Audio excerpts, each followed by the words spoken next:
Chapter start कर रहे हैं बेटा, problem of excess demand and deficient demand. हमने एग्रीगेट डिमांड और एग्रीगेट सप्लाई पढ़ लिया था।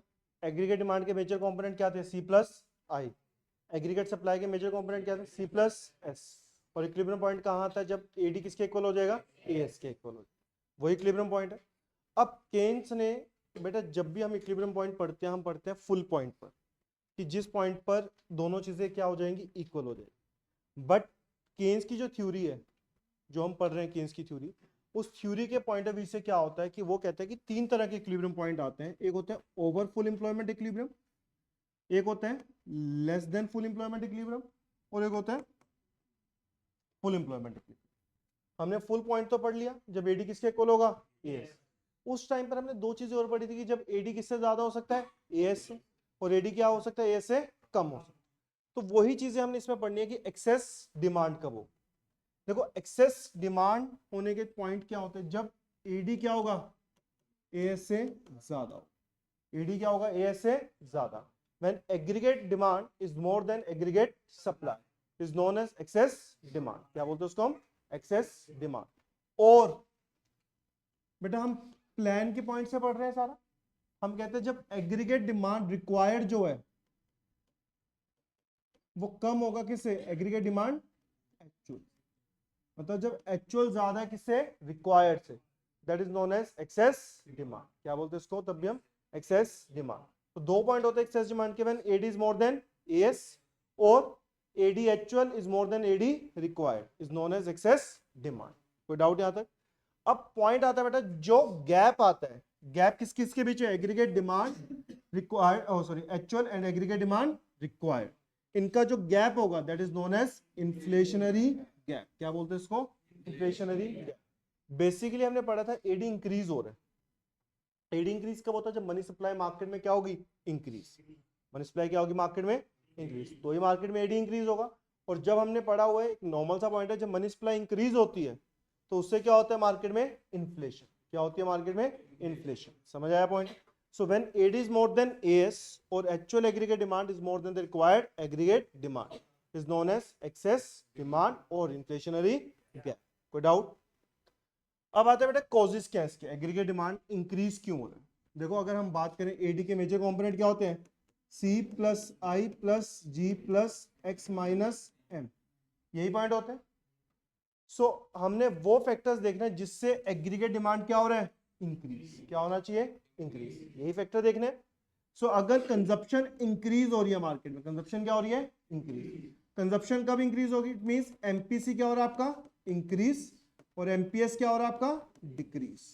मतलब इनकम का मेजर पार्ट आप कंज्यूम कर रहे हो और small part of the income is save.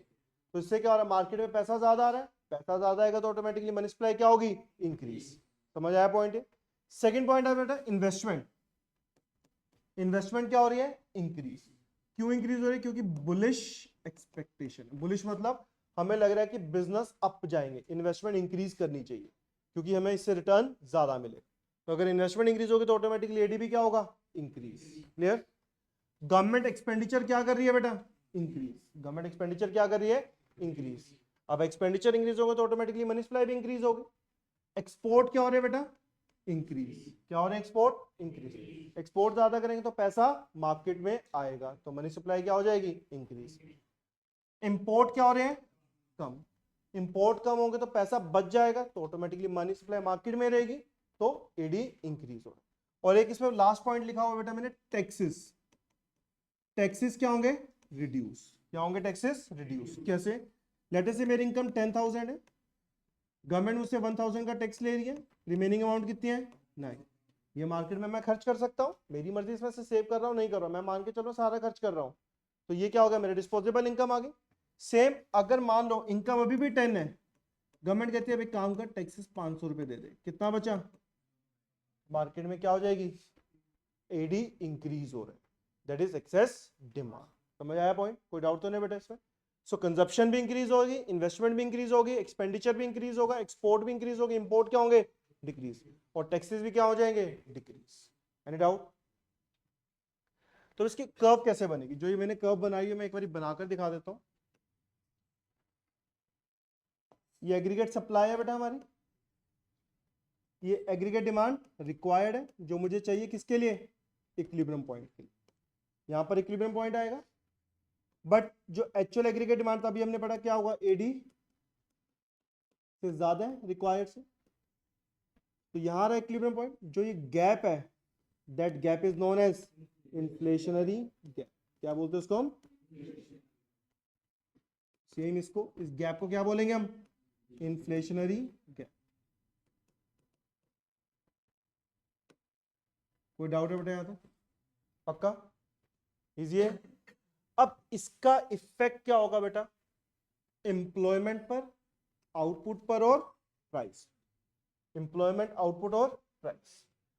देखो एम्प्लॉयमेंट, अब मार्केट में आप जितनी मर्जी इन्वेस्टमेंट कर दो, अगर एम्प्लॉयज की सप्लाई इंक्रीज नहीं हो रही है तो आप एम्प्लॉयमेंट कैसे इंक्रीज करोगे, नहीं कर पा रहे, तो एम्प्लॉयमेंट पर कोई भी इफेक्ट नहीं आने, समझ आया, नंबर ऑफ एम्प्लॉयज तो उतने ही रहेंगे, नंबर ऑफ एम्प्लॉयज इंक्रीज नहीं होने, तो एम्प्लॉयमेंट पर कोई भी इफेक्ट नहीं है, नहीं आ रहा कोई भी इफेक्ट। सेकंड, अगर एम्प्लॉयमेंट पर कोई इफेक्ट नहीं आ रहा, बट एम्प्लॉयमेंट इंक्रीज नहीं हो रही, क्या आउटपुट इंक्रीज होगी, नहीं, आउटपुट पर भी कोई भी इफेक्ट नहीं आने वाला, क्लियर है। अब ना तो एम्प्लॉयमेंट इंक्रीज हो रही ना ही आउटपुट इंक्रीज हो रही, तो अल्टीमेटली प्रेशर किसके ऊपर आएगा, प्राइस, किसके ऊपर आएगा, और प्राइस क्या हो जाएंगे, इंक्रीज। क्लियर, रीजन मार्केट में लोग ज्यादा एम्प्लॉयज की डिमांड कर रहे हैं, अगर एम्प्लॉयज की ज्यादा डिमांड करें तो उनकी सैलरी क्या हो जाएंगी, इंक्रीज, अगर सैलरीज इंक्रीज होंगी तो खर्चे इंक्रीज हो रहे हैं, तो वो प्रोडक्ट के प्राइसेस क्या कर देंगे, इंक्रीज, तो मार्केट में प्राइसेस क्या हो जाएंगे, इंक्रीज, समझ आया। सो एडी अगर एक्सेस डिमांड है तो उसकी वजह से ना तो एम्प्लॉयमेंट पर इफेक्ट आएगा ना फिर आउटपुट पर इफेक्ट आएगा, इफेक्ट किस पर आएगा, प्राइस के ऊपर आएगा। कोई डाउट है बेटा, पक्का क्लियर है ना यहाँ तक, एक्सेस डिमांड क्लियर है। नेक्स्ट आता है बेटा डेफिशिएंट डिमांड। देखो जो एक्सेस डिमांड है उसका ही ऑपोजिट क्या होगा, डेफिशिएंट डिमांड, ठीक है, उसी का ऑपोजिट क्या होगा, डेफिशिएंट। हमने एक्सेस डिमांड में पढ़ा जब एडी क्या होगा, ए से ज्यादा होगा, डेफिशिएंट डिमांड क्या कहता है, AD less than AS, AD किससे कम होगा, एएस, उसको हम क्या बोलते हैं, डेफिशिएंट डिमांड, क्या बोलते हैं उसको हम, डेफिशिएंट डिमांड। या फिर जो एडी रिक्वायर्ड है वो ज्यादा है किसे, एडी एक्चुअल, जो एडी रिक्वायर्ड है वो एडी एक्चुअल से क्या होगा, ज्यादा, ऑपोजिट चल रहा है, तो ये भी क्या हो जाएगा, access sorry deficient demand.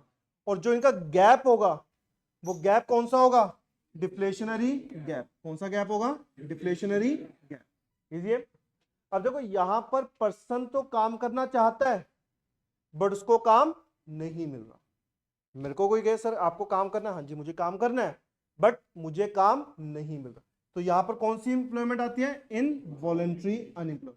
But deficient demand में हम इसको रिमूव नहीं कर सकते क्योंकि हमारे पास इन्वेस्टमेंट ही नहीं है, कंपनीज ही नहीं है, एम्प्लॉयज ज्यादा है, नंबर ऑफ एम्प्लॉयज ज्यादा है, पर जॉब अपॉर्चुनिटीज इतनी नहीं है हमारे, क्लियर। तो इसके कॉजेस क्या होंगे बेटा, जो हमने इसके कॉजेस पढ़े उसके ऑपोजिट। एडी के कंपोनेंट्स क्या आते हैं, सी प्लस आई प्लस जी प्लस एक्स माइनस एम, यही थे। तो कंजप्शन क्या होगी, कम, क्यों कम हो रही है, एमपीसी डाउन चला गया और एमपीएस इंक्रीज हो गया, समझ आ गया पॉइंट, कंजप्शन कम है और सेविंग ज्यादा है, तो मार्केट में पैसा क्या हो गया, कम हो गया, मार्केट में पैसा क्या हो गया, कम, कोई डाउट तो नहीं बेटे इसे। इन्वेस्टमेंट क्या हो रही है, कम, क्या हो रही है, कम, जिसको हम क्या बोलते हैं, बियरिश बिजनेस एक्सपेक्ट, हमें लग रहा है कि मार्केट डाउन जाएगी तो जो लोगों ने इन्वेस्टमेंट की होगी वो भी क्या हो जाएगी, खत्म हो जाएगी, बंद कर देंगे वो, ठीक है, पैसा निकाल लेंगे, पैसा निकाल लेंगे तो मार्केट डाउन चली जाएगी, clear. Next government expenditure, government खर्चे क्या कर देगी, कम, गवर्नमेंट खर्चे क्या कर रही है, कम, ठीक है, अब खर्चे कम होंगे तो मनी सप्लाई क्या हो जाएगी, कम हो जाएगी, तो एग्रीगेट डिमांड भी क्या हो रहा है, कम, एक्सपोर्ट क्या हो रहा है, कम, एक्सपोर्ट क्या हो रहा है, कम, और इंपोर्ट क्या हो रहा है, ज्यादा, इंपोर्ट क्या हो गया, ज्यादा। अगर हम टैक्सेस की बात करें बेटा, टैक्सेस क्या हो रहे हैं, इंक्रीज, लेट अस से मेरी इनकम 10,000 थी, गवर्नमेंट कहती है 1,000 का टैक्स दे दे, बचा कितना, 9,000 बच गया, मेरी इनकम 10,000 ही है, गवर्नमेंट कहती है अब टैक्स देना तुझे 2,000 का, कितनी इनकम बची, ऑटोमेटिकली मनी सप्लाई क्या हो जाएगी, कम हो, कोई डाउट तो नहीं बेटा इससे। तो हर केस में क्या हो रही है, एडी डाउन जा रही है। तो इसकी अगर कर्व बनाते हैं aggregate supply, aggregate demand required, जहां कट करेगा वो क्या होगा, अब जो एडी एक्चुअल होगा वो उससे कम है, तो इक्विलिब्रियम इस पॉइंट पर आ रहा है, तो ये कौन सा गैप होगा, डिफ्लेशनरी गैप। कौन सा गैप है, डिफ्लेशनरी गैप। कोई डाउट। अब इसका इफेक्ट क्या आएगा बेटा, आउटपुट, एम्प्लॉयमेंट और प्राइस। अब आप एक चीज बताना, मार्केट में इन्वेस्टमेंट डाउन जा रही है, कम हो रही है इन्वेस्टमेंट, जो कंपनीज ओपन थी वो बंद हो रही है, तो एम्प्लॉयमेंट क्या होगी, इंक्रीज होगी, डिक्रीज होगी, या नो चेंज, डिक्रीज। एम्प्लॉयमेंट क्या हो जाएगी, डिक्रीज। कोई डाउट है यहां तक। अब मार्केट में मैंने कहा इन्वेस्टमेंट कम हो रही है, बंद हो रही है कंपनी, एम्प्लॉयमेंट भी कम होगी, तो आउटपुट भी क्या हो जाएगी, डिक्रीज हो गया आउटपुट भी। क्लियर। प्राइसेस क्या होंगे, डिक्रीज हो जाए। रीजन, क्योंकि लोगों के पास पैसा नहीं है, पैसा नहीं है तो डिमांड नहीं करेंगे, डिमांड नहीं करेंगे तो ऑटोमेटिकली प्राइसेस भी क्या हो जाएंगे, कम। क्लियर। इसमें हर चीज क्या हो जाएगी, डाउन। और एक्सेस डिमांड में एम्प्लॉयमेंट और आउटपुट पर कोई भी इफेक्ट नहीं होता, और प्राइसेस क्या हो जाते हैं, इंक्रीज। कोई डाउट तो नहीं बेटा। और वहां पर जो कौन सा गैप आता है, इन्फ्लेशनरी, और यहां कौन सा गैप आता है, डिफ्लेशनरी। इसका डिफरेंस क्या है बेटा, फर्स्ट मीनिंग, एक्सेस डिमांड क्या होगा, जब एडी ज्यादा होगा किससे, एएस, और deficient demand AD less than AS. ये कौन सा इक्विलिब्रियम बताते हैं, ओवर फुल एम्प्लॉयमेंट इक्विलिब्रियम, और वो कौन सा बताता है, लेस देन फुल। यहां पर क्या आती है, इन्फ्लेशन, और यहां पर क्या आता है, डिफ्लेशन। आउटपुट और एम्प्लॉयमेंट, एक्सेस डिमांड में कोई भी इफेक्ट नहीं होगा, और डेफिशिएंट डिमांड होगा, और दोनों क्या होंगे, डिक्रीज। गैप कौन सा जनरेट होता है एक्सेस में, इन्फ्लेशनरी, और इसमें डिफ्लेशनरी।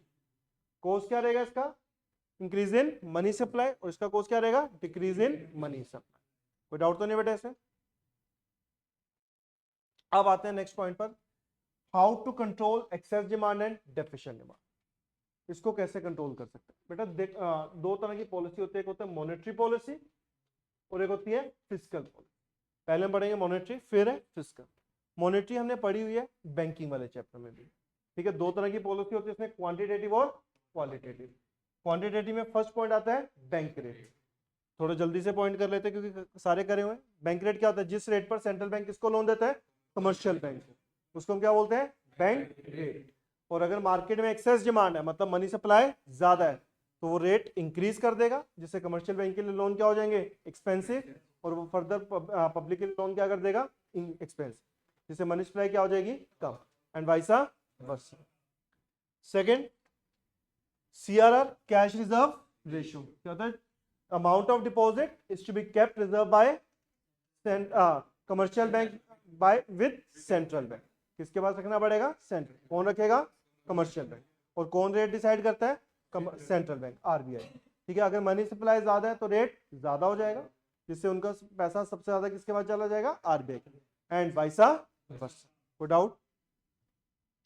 फिर एक आता है बेटा statutory liquid ratio, amount of deposit is to be kept reserved by commercial bank with themselves in specified assets।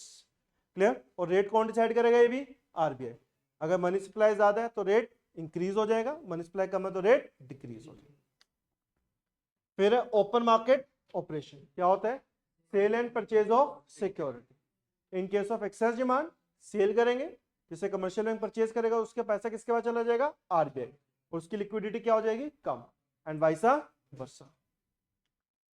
Next, repo rate। Repo rate is just like a bank rate, but इसमें क्या होगा, approved securities के साथ loan देगा।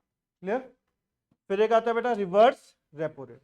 इसमें क्या बोलते हैं, सेंट्रल बैंक कहता है कि आप अपना एक्स्ट्रा पैसा कमर्शियल बैंक को हमारे पास रिजर्व करो, ठीक है, एंड इंटरेस्ट अर्न करो उसके ऊपर।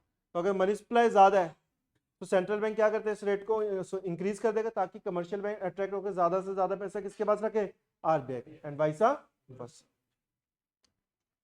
फिर एक आता है बेटा क्वालिटेटिव में, first margin requirement.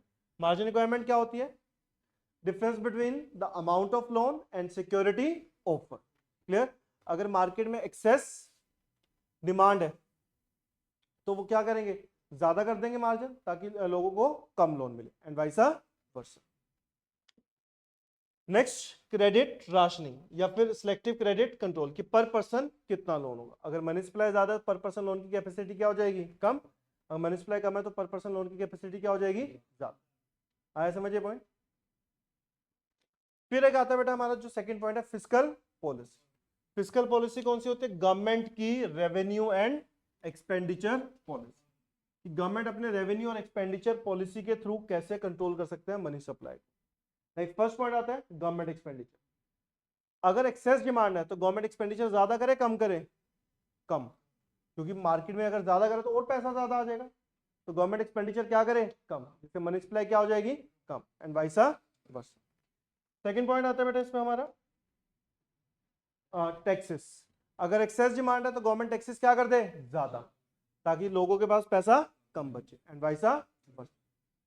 Public boring और पब्लिक डेट। अगर मनी सप्लाई ज्यादा है तो गवर्नमेंट पब्लिक से ज्यादा बोरो करे, ताकि पब्लिक का पैसा किसके पास चला जाएगा, आरबीआई, और उनकी परचेजिंग कैपेसिटी क्या हो जाएगी, कम, and vice versa. Same is like from central bank. Clear, कोई डाउट तो नहीं बेटा इसमें। ये था आपका पूरा का पूरा एक्सेस डिमांड और डेफिशिएंट डिमांड। ठीक है, कुछ न्यूमेरिकल के कंसेप्ट्स बता देता हूँ, ठीक है, वो कैसे करने हैं ताकि तुम्हें वो भी क्लियर हो जाएंगे। देखो एपीसी का फॉर्मूला किया था हमने सी ओवर वाई, एपीएस का फॉर्मूला, एमपीसी का formula change in C over MPS, APC plus APS किसके इक्वल होते हैं,